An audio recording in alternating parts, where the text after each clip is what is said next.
it's not just two centre-backs, but I've got to say with Man City, the two centre-backs over the last 2 seasons have been so solid, so controlled, and that's because it's been Kompany and Laporte with the Stones and Otamendi. Stones and Otamendi, if they partner each other on November the 9th, when they play Liverpool at Anfield, is there any one clear winner? Well, the way Liverpool are playing at the minute and the way them two are playing at the back, then you would think it'd be a Liverpool easy enough game, I suppose. But yeah, I just think there is a problem there. But I do think that, you know, what Pep Guardiola done at Barcelona, with Mascherano put him in as a centre half. He was a centre midfielder, and looking at the subs as we did before, Fernandinho crying out on the bench, I think to be that pairing, maybe I would say with John Stones if I had to choose one. OK, well, let's move on. Manchester City knew the importance of 3 points yesterday, as Liverpool had already seen off Newcastle earlier on. Their goals came from the likely lads, Sadio Mane and Mo Salah, but it was Roberto Firmino who stole the headlines, as he was at his Brazilian best once again. Roberto Firmino has produced some beautiful pieces of skill. Just look at that.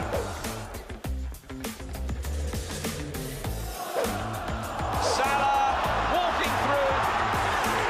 You just have to look at Mo Salah. He went straight to Roberto Firmino.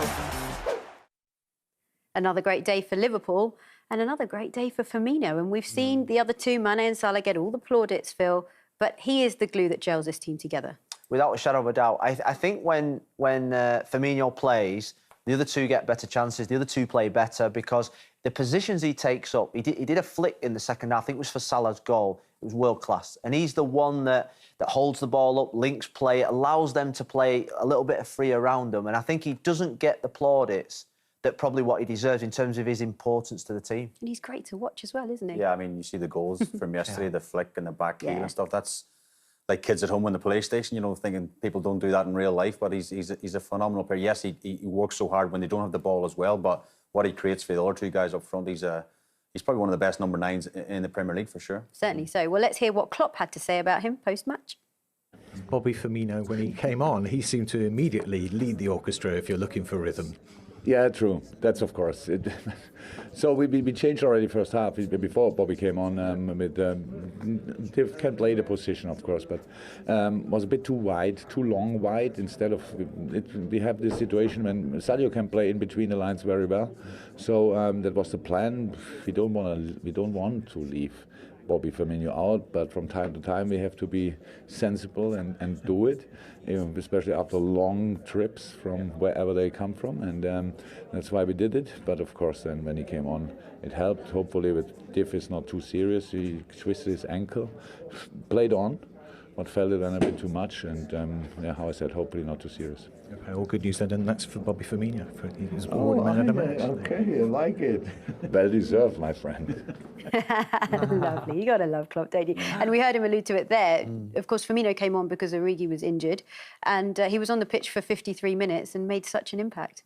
He did. He's obviously someone that's really key to them. They went a goal behind, but you look at the effect that he had on them. The minute that he came on, he drops into that little space which allows Salah and Mane to make those diagonal runs in behind. And yeah, you can say the keeper probably should have done a bit better there. The flick he did for the second goal, the third goal was fantastic. That is world class. That was beautiful. That is world class. And do you know what? You know, he's a nightmare to play against because of his movement. That's just natural flair as well, isn't it, there? Brazilian. Yes, Brazilian flair. I think it's Phil said, see the way, even before he done that flick, he dropped into the space, and who picks him up? Does a centre-half go all the way with him, or does a midfielder drop in and get him? And then he creates spaces for Salah and Co to go around the spaces. But that flick, honestly, you'd actually pay money just to go and see that flick. You know, what would a sure bit of skill look? The Newcastle defenders don't know where it's gone before Salah's put in for the goal, and it's, you know, it's a fantastic goal. I think they're the best front three in the country, without a shadow of a doubt. I know City, Sterling, Aguero, whoever plays on the right-hand side, whether it's Silva, are really good players, but they are devastating, the Liverpool front three. Are they better than they were last season? Well, it looks like it. I mean, it'll be interesting. We talk about, obviously, Man City with the centre-half getting injured. I'd be interested if one of them big front three got injured, like Salah or a Bobby Firmino. You know, how would that affect them? Because obviously the players behind that are certainly not as good. These three at the minute are on fire.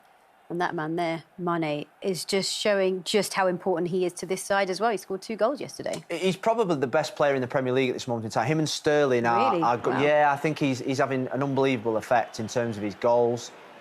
his movement. I think you heard Klopp say then about the positions he takes up in between lines. He doesn't play wide, he doesn't really play centre forward.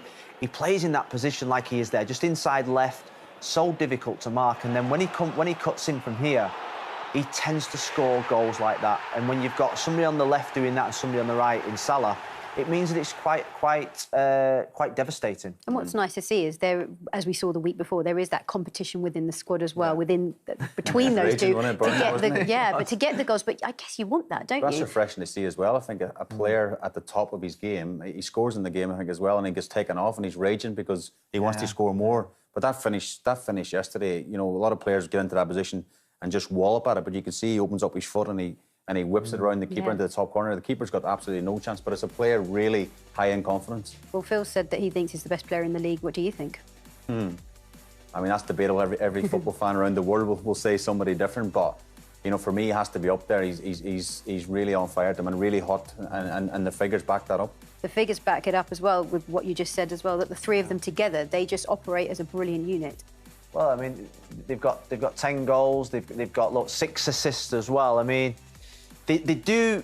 I think Mane and Salah are the type that do spur each other on. If one scores, the other has to. I think that there is obviously great rivalry, which is healthy for the team. Do you like that as a manager? Do you like to see that? Yeah, I think it's when you've got 2 good centre forwards, or you've got a 10 and a 9 that are constantly looking to finish with that golden boot. They drive each other on. You see it at City, Aguero and Sterling. There's obviously in-house competition there.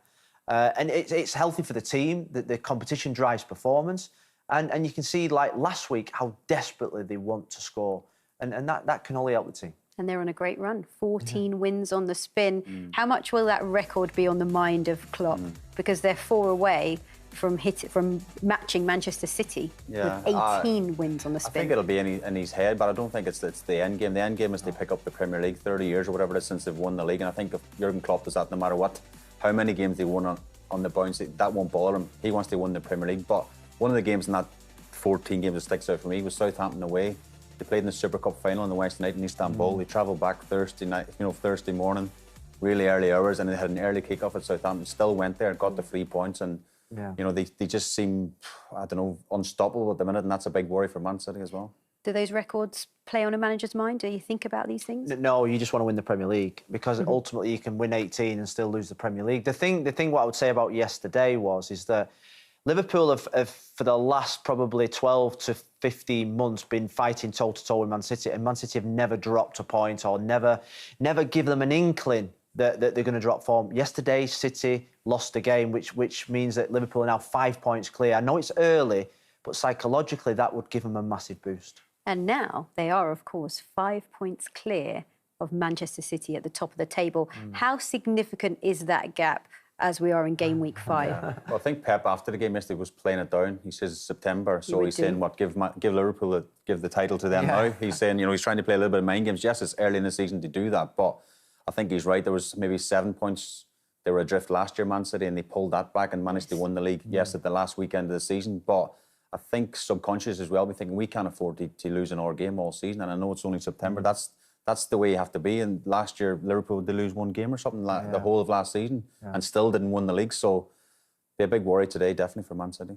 97 points they got last year and still finished second. So it shows the form of Man City. It's why everyone was probably celebrating last night, because finally we see Man City lose a game. But Liverpool know they're going to have to better, or if not match what they did last season to get any kind of success.